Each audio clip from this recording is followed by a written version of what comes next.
Step back from the entrance. Lower your voice. You're causing a disturbance. What exactly am I doing that qualifies as disorderly You're conduct? refusing a lawful order. Move. The officer's voice sliced through the morning air, crisp and practiced, like he'd uttered the same line 100 times before. Please step away from the entrance and lower your voice. You're causing a disturbance. The woman standing before him didn't raise her hands, didn't back away. She just looked at him, calm, steady, and asked a question heavier than any insult. Officer, what exactly am I doing that counts as disorderly conduct? It was 8:42 a.m. outside a federal office building in downtown Washington, D.C. The sidewalk carried the faint smell of rain and hot concrete. Cars hissed by on the wet street. Behind them, a security gate buzzed open and shut, its mechanical hum mixing with the distant wail of sirens. People in suits slowed their steps, pretending not to stare, while obviously doing just that. Yeah, the officer shifted his weight, hand hovering near his radio. Ma'am, you're refusing to comply with a lawful order. I told you to move. The woman glanced behind her. She was just standing beside a stone planter, not blocking the doorway, not yelling, not waving her arms. Her briefcase sat neatly at her feet. Her voice stayed even. I asked you to clarify the order. That's not refusing. That's a question. A second officer arrived, boots splashing through a shallow puddle. He sized up the scene instantly. Black woman, professional clothes, calm tone, federal building. A situation that should have de-escalated right away, but instead just tightened, like a knot. Someone nearby lifted a phone, that tiny red recording light blinking on. You're being disruptive, the first officer said louder. Yeah, people are trying to get to work. The woman turned slightly to address the small crowd that had started to form. If anyone here feels I'm stopping you from entering the building, please speak up. No one said a word. A man fiddled with his tie, looking at the ground. A woman by the curb shook her head just enough to be noticed. That silence seemed to harden something in the officer. His jaw clenched. His authority had been challenged, not with aggression, but with composure, and somehow that felt worse. Ma'am, turn around. Place your hands behind your back. You're under arrest for disorderly conduct. The moment stretched. City noise faded, as if someone had turned down the volume on the world. The woman let out a slow breath, bent to set her briefcase on the ground, then turned around, offering no resistance. The cold metal of the cuffs snapped closed around her wrists, a sound that seemed to echo louder than it should have. As she was led toward the patrol car, her eyes found the camera recording everything.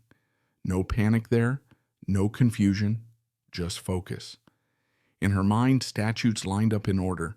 Case law, DOJ memos, all the legal machinery she knew would soon be in play. Behind her, one officer muttered under his breath, not realizing that, within hours, someone would ask the question he should have started with, who did we just arrest? But this story didn't begin on that sidewalk. It started years earlier, in places no one on that morning commute could ever see. The woman in cuffs was Angela Brooks. Long before a patrol car door closed behind her, she'd spent countless nights hunched over library tables, fluorescent lights buzzing. Stacks of case law spread around her like a second skin. Angela grew up in Prince George's County, the daughter of a postal worker and a public school librarian. Dinner conversations revolved around fairness, rules, and just how easily power could be misused if nobody pushed back. Early on, Angela learned that calm was a survival skill. In classrooms, often the only black student, she learned to speak precisely, never raise her voice, craft arguments so tight they couldn't be dismissed as emotional. She carried that discipline through college, law school, and clerkships, places where mistakes stuck longer if you looked like her. After graduating near the top of her class, Angela turned down private firm offers that promised big money and a cushy life, choosing instead to join the DOJ's Civil Rights Division, where cases dragged on for years and the pressure came quiet.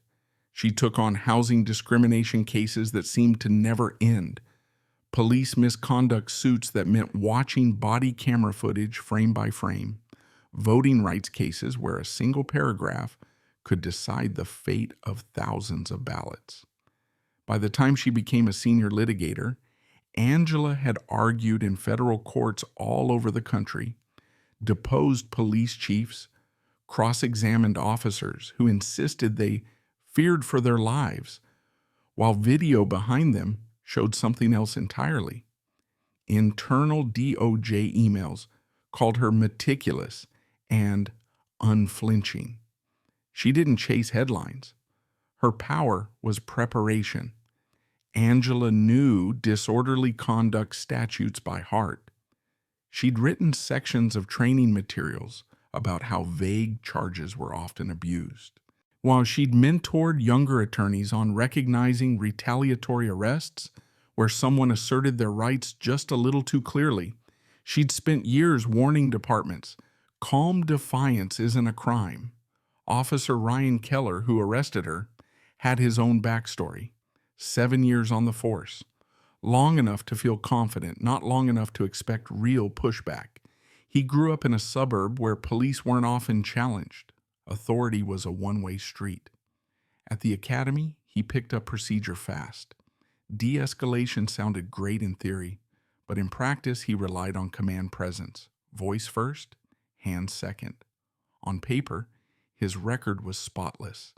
No sustained complaints, a few citizen reports marked unfounded. Supervisors described him as proactive, assertive, sometimes rigid, notes that just sat in a file, never rising to intervention. Yeah, on patrol, he'd learned one thing. Backing down looked like weakness, especially in public, especially with eyes watching, especially if the person challenging you didn't seem scared. That morning, seeing Angela standing near the entrance, his mind filled in gaps before facts arrived. Someone lingering, not moving when told, not accepting his first explanation. He heard challenge. Where there was none, he felt control slipping and reached for the quickest tool, disorderly conduct. A charge so broad, it could swallow almost anything. A charge that shifted the focus from the officer's actions to the civilian's behavior, a charge Angela herself had dismantled in court more than once. As he snapped the cuffs on, Ryan told himself he was just following procedure, that she'd sort it out later, that if she was important, someone would call.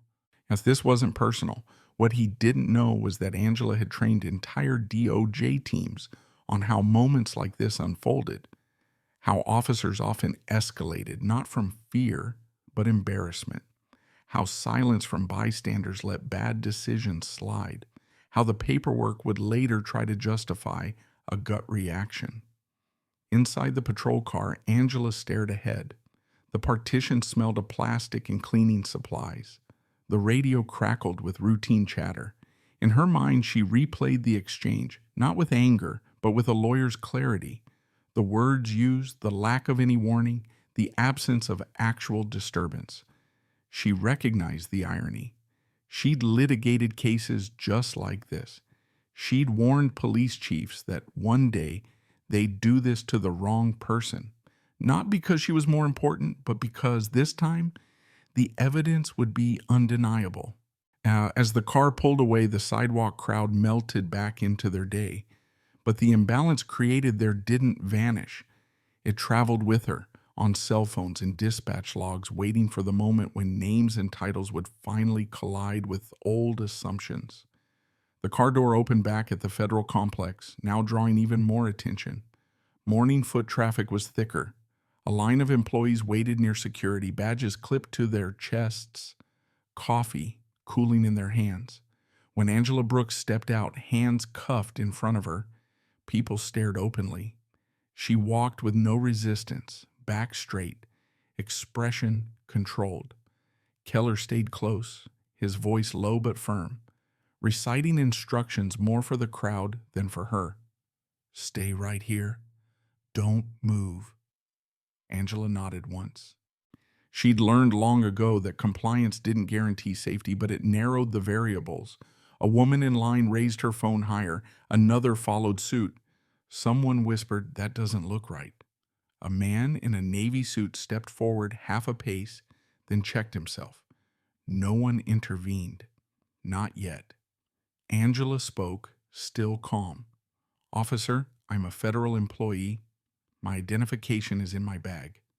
I'm asking you to verify it before this goes any further." Keller didn't even glance at the bag. "We'll deal with that at the station," he said. "You chose to escalate this." That word hung in the air. Escalate. Angela glanced at the crowd, her voice clear but not loud. "I'm being arrested for disorderly conduct. I haven't blocked entry. I haven't raised my voice. If you are recording, please keep recording." The crowd shifted. Phone steadied. A security guard frowned, touching his earpiece, but said nothing. Protocol was both shield and cage. Keller felt the weight of attention, the pressure of so many eyes. He doubled down, tightening his grip on her arm just enough to reassert authority. "Let's go," he said, guiding her toward the cruiser, planning to take her to the local precinct for processing. Angela didn't pull away. Instead, she recited the facts, her voice even. "For the record, officer, I am not resisting. I am not disorderly. I am complying under protest." These words weren't for him. They were for the record, for the camera, for later. Finally, a man in line spoke up. "She hasn't done anything." Keller's look was sharp enough to silence him. "Sir, step back. This is an active arrest." The man complied instantly, hands up, apologizing. The line fell silent again. As Angela was placed back in the car, she caught her reflection in the dark window. A senior DOJ litigator, cuffed on a weekday morning for standing still and asking a question. She noted the time on the building's clock reflected in the glass, 8:57 a.m. Inside the cruiser, Keller let out a hard breath. His partner avoided eye contact, pretending to focus on the radio. The dispatcher called out routine codes. Nobody mentioned the phones, the building, or the simple ID check that could have ended all of this. Outside, the crowd slowly dispersed, but the recordings didn't. They traveled up, out, into group chats and private messages. Someone recognized Angela's name. Someone else recognized her face from a DOJ panel video. Hush, the first comment popped up beneath the video before the car even left the curb. "That looks like Angela Brooks from Civil Rights." By the time Keller pulled into traffic, the situation he thought he controlled had already left his hands. Escalation was no longer his alone. The decision was made before the patrol car even reached the precinct lot. There'd be no pause, no reconsideration, no supervisor's call to clarify what everyone should have already known. Angela was led inside through a side entrance, away from the public lobby. The hall smelled of disinfectant and old paper. Fluorescent lights hummed, flattening everything beneath them. Each step echoed a little, the sound of hard soles marking time. At the booking desk, Keller recited the charge: disorderly conduct. The words sounded routine, as if saying them often enough could make them true. The desk sergeant glanced up, eyes flicking from cuffs to Angela's face, hesitating a half second, then returning to the computer. Angela stood still, shoulders relaxed, breathing slow. She'd learned that stillness unsettled people more than protest. When told to remove her watch and jewelry, she did so with care, placing each item exactly where instructed. The cuffs stayed on. The sound of them indoors was louder, more final. Every small movement produced a faint clink that cut through the room. Angela registered it like a doctor registers a pulse, as evidence, as detail. She spoke once more. "Sergeant, I request that my federal identification be reviewed before processing continues." The sergeant looked at Keller. Keller shook his head. "We'll verify later." She was disruptive on scene. Nobody asked what disruption had actually occurred. Nobody asked who complained. The paperwork moved faster than the truth. Angela was led to a holding bench, its cold surface seeping through her slacks. Across the room, a woman huddled, eyes red. A man paced in circles, muttering. Angela stared straight ahead. She didn't belong there, but she wasn't the first who shouldn't have been. Time dragged, every sensation sharpened. The buzz of lights, the scrape of a chair, the faint smell of old coffee drifting from somewhere unseen. This was the moment she'd described in training rooms, the moment when dignity was tested, not by force, but by procedure. In another room, Keller finished his report. He chose his words carefully. Subject refused to comply. Subject caused alarm. As subject continued behavior after instruction, each sentence stacked up, building a version of events that neatly matched the charge. He didn't mention her calm voice, the lack of obstruction, the phones. As Angela waited, her mind didn't race. It organized. She noted the time again when the cuffs came off for fingerprinting. She noted the names on badges. She paid attention to the exact phrases used when her request for ID verification was denied. This wasn't anger, it was preparation. Somewhere outside the precinct, the videos kept circulating. Comments multiplied, questions followed, a name was confirmed, a title attached. Inside the building, none of that had reached yet, for now the injustice was complete. She'd been arrested, processed, reduced to a charge that meant nothing and everything at once. A disorderly conduct, a label broad enough to hide behind, a mistake sharp enough to end careers. Angela sat on the bench, hands free now, eyes steady. She knew this part of the story well, the part where the system closes ranks before it cracks, where silence pretends to be order. The reckoning hadn't begun yet, but it was unavoidable now. Shift change came quietly, no announcement. A door near booking swung open and a woman in a dark blazer entered, her presence changing the room before she said a word. Mid-40s, hair pulled back, badge clipped but understated. Captain Elaine Morris, watch commander, 23 years on the job. She read rooms faster than reports. Her eyes landed first on Angela, then on the charge screen.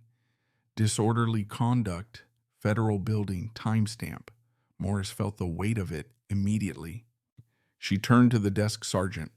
"Who is she?" The sergeant hesitated. Keller answered from behind the desk.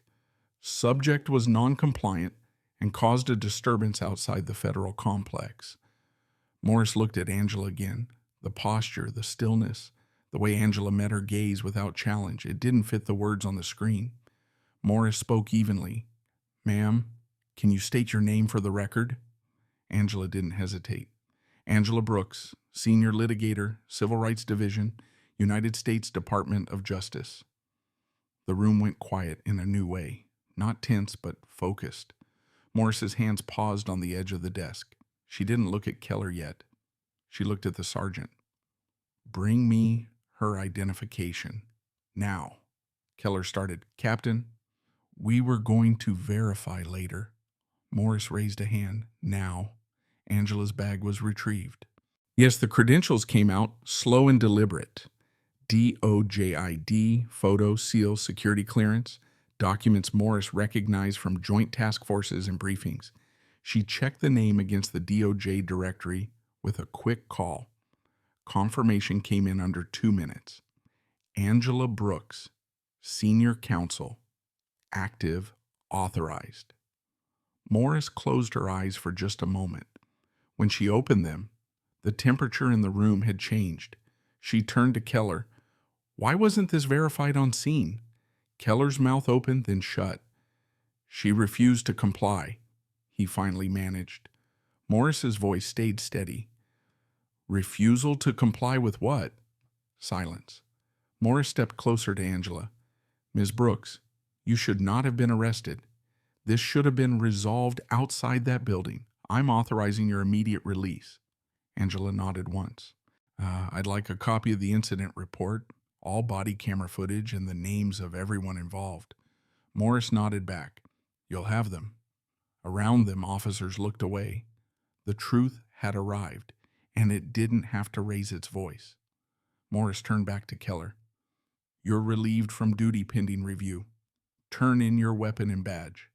Keller's face went pale. "Captain, I was following procedure." Morris shook her head. "No, You were following momentum. As Angela's cuffs were removed for the last time, the sound was almost too soft to notice. She flexed her wrists, not from pain, but in acknowledgement of the moment. The shift had happened. The story had turned. Outside, phones buzzed with updates. Inside, a senior DOJ litigator walked free, not because of her power, but because the facts could no longer be denied. And the reckoning was complete. The consequences were just beginning. The lawsuit was filed before the week ended. It hit the city's docket as a dense, methodical document, stripped of emotion, heavy with detail. Dates, times, names, direct quotes, pulled from body cam transcripts and witness videos. Angela Brooks didn't have to dramatize what happened.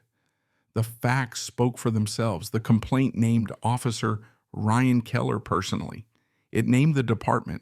It named the city. Unlawful arrest, retaliatory enforcement, Fourth Amendment violation, failure to supervise.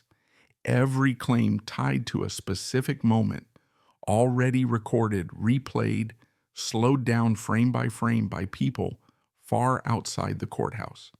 Within hours, the videos reappeared with context. The clips that once floated with no names now carried headlines. Senior DOJ litigator arrested for asking a question. Disorderly conduct charge sparks federal lawsuit. The numbers climbed. Hundreds of thousands of views, then millions. Comment sections filled with patterns everyone instantly recognized. Angela didn't do interviews.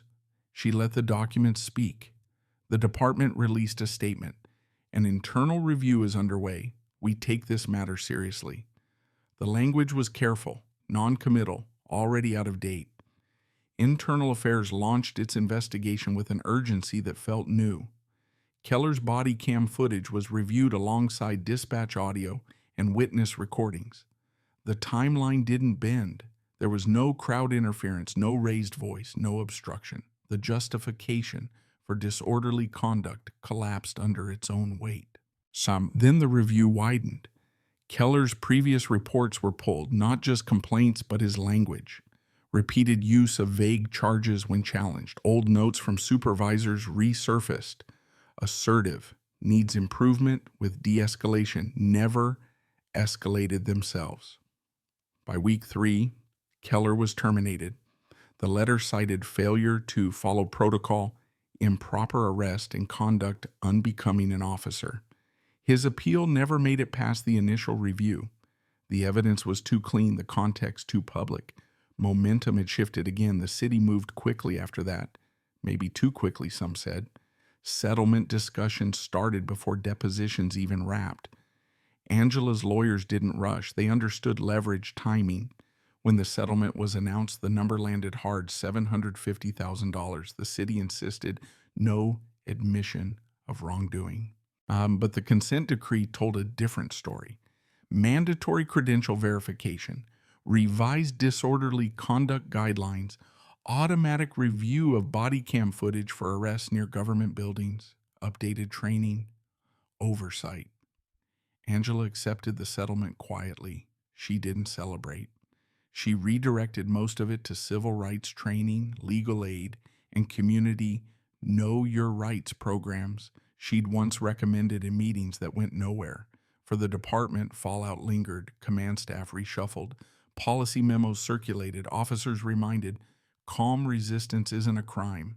Some listened, some resented it. For the public, the story joined a long list. Familiar, still shocking.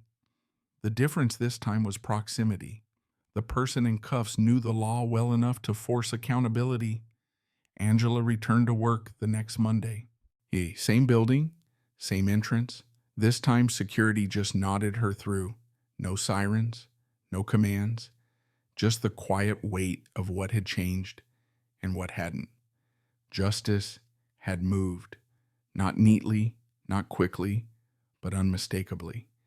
And that moment arrived sooner than anyone in that patrol car ever imagined.